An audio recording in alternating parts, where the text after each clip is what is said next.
Magandang gabi mga boss. Sa video na ito ay gagawa tayo ng pangmalakasang DIY automatic solar light na pangloob ng bahay. Bakit pangloob?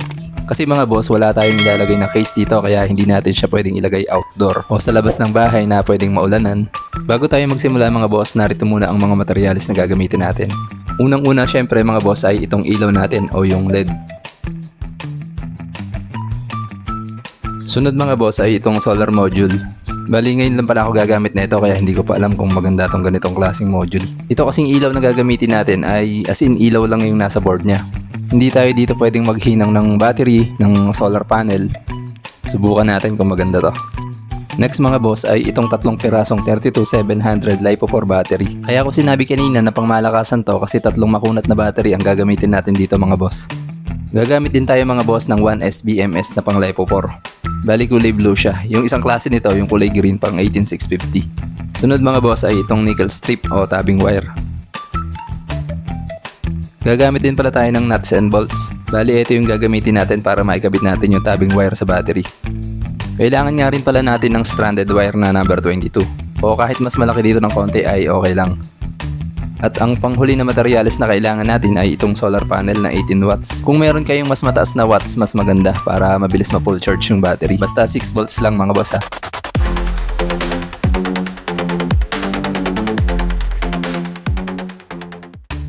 Okay, umpisa na natin mga boss. Ang una natin gagawin ay ipaparallel muna natin itong battery. Sa mga hindi nakakaalam, ang pagpaparallel ay pagkokonektahin lahat ng positive at pagkokonektahin din lahat ng negative.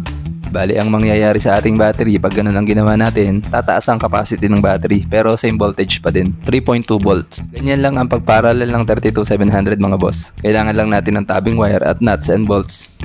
Eto na mga boss, ikakabit ko na yung tabing wire.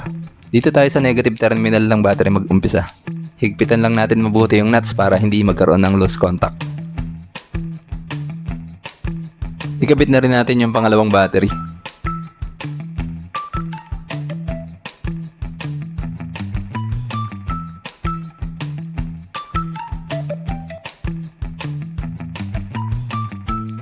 Tapos itong pangatlong battery.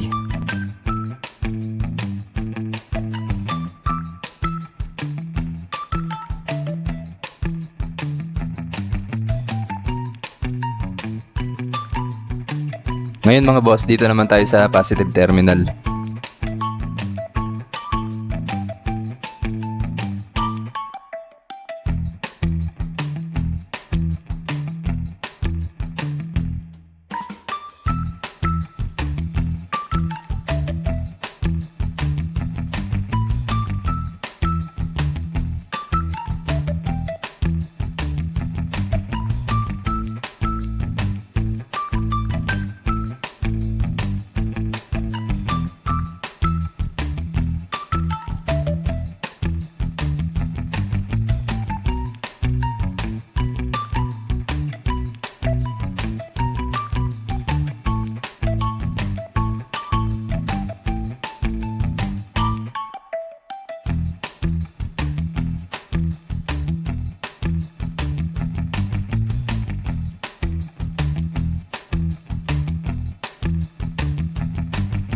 Ngayon mga boss ay magkakabit naman tayo ng BMS.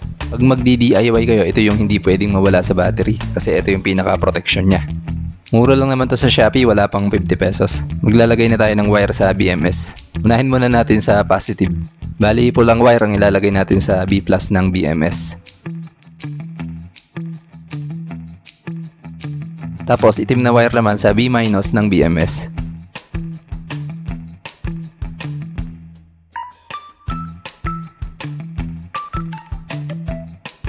Ngayon mga boss, ihihinang na natin yung wire na galing sa BMS papunta sa battery. Unahin natin ngayon sa negative. Bali sa tabing wire tayo maghihinang kasi konektado naman sa tatlong negative terminal to. Siya nga pala mga boss, baka hindi pa kayo nakasubscribe sa ating channel, baka pwedeng pasubscribe naman.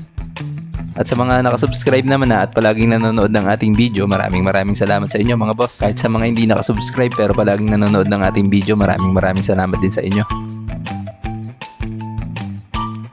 Ayan mga boss, dito naman tayo sa positive terminal ng ating battery.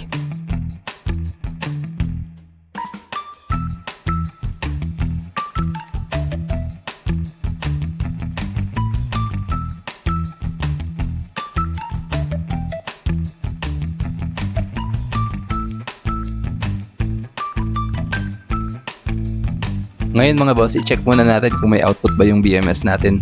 Set lang natin sa DC yung multitester.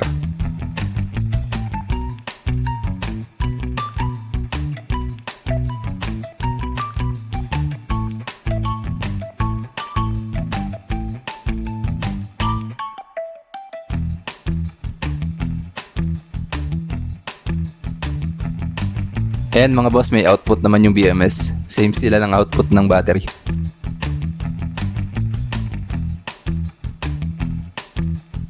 Ngayon mga boss, dito na tayo sa ating LED at solar module. Bali mga boss, yung ilaw pala na to ay iba sa mga nauna nating ginawa na solar light. Ilaw lang talaga siya. Yung solar module natin ay itong maliit na board na to. Bali itinornilyo ko lang yung solar module sa board ng ilaw para magkasama sila. Subukan natin kung mas maganda to kaysa sa mga nauna nating ginamit. Bali ilalagay ko na lang pala sa description box saka sa comment section yung link ng mga materyales na ginamit natin. Eto na mga boss, magwa-wirings na tayo. Unahin muna natin lagyan ng wire itong positive ng ilaw natin. Isunod naman natin itong negative ng ilaw. Bali black na wire ang gagamitin natin. Nung nakaraan wala tayong available na red wire kaya puro black ang nagamit natin.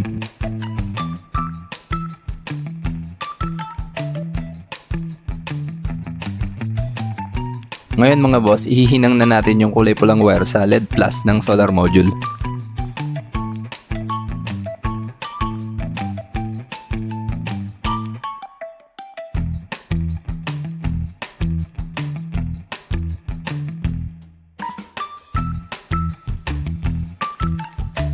Next mga boss ay itong itim na wire o yung negative ng ating ilaw. Ihihinang naman natin siya sa LED minus ng solar module.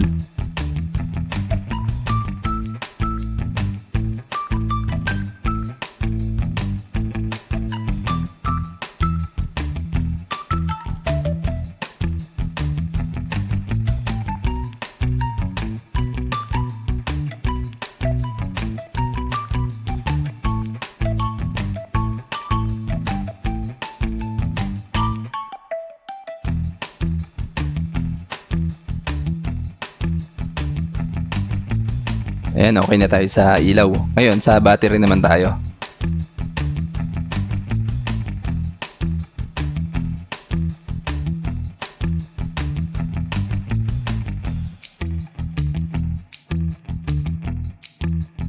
Maghinang muna tayo ng red na wire dito sa B+ ng ating solar module.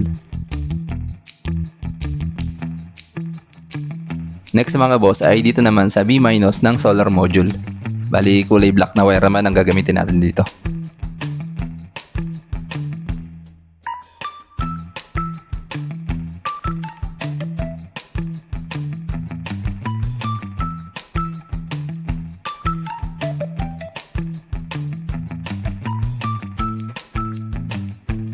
Ngayon mga boss, yung kulay black na wire naman na yun, ihihinang natin sa P- ng BMS.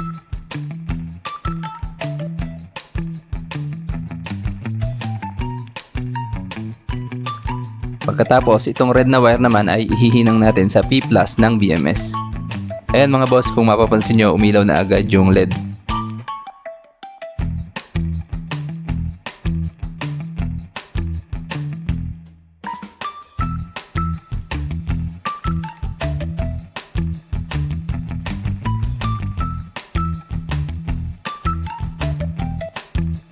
Ayan mga boss, ang lakas ng ilaw niya.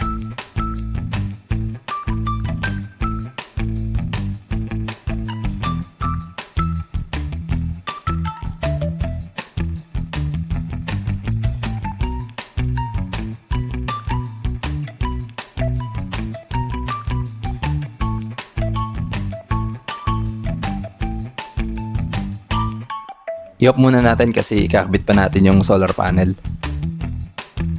Ito na mga boss, bali puputulin natin yung nasa dulo ng solar panel kasi yung wire na mismo ang ihihinang natin sa solar module. Yung solar panel na gamit ko na to, ang kulay ng wire niya ay kulay blue at saka kulay brown.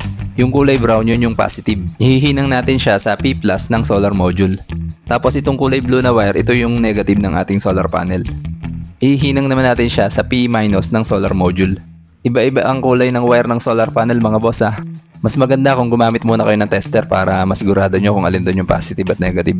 Pero madalas naman black at red ang kulay ng wire. Ewan ko ba bakit kakaiba tong gamit ko. Ayan mga boss, nagsa-charge na siya kasi yung solar panel nakatapat sa ilaw.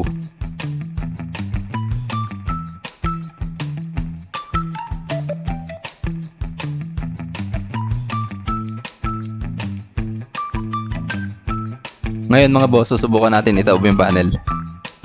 Ayan mga boss, umilaw siya nung itinaob natin yung solar panel. Ayan, okay na to mga boss. O paano, hanggang dito na lang muna. Salamat sa panonood.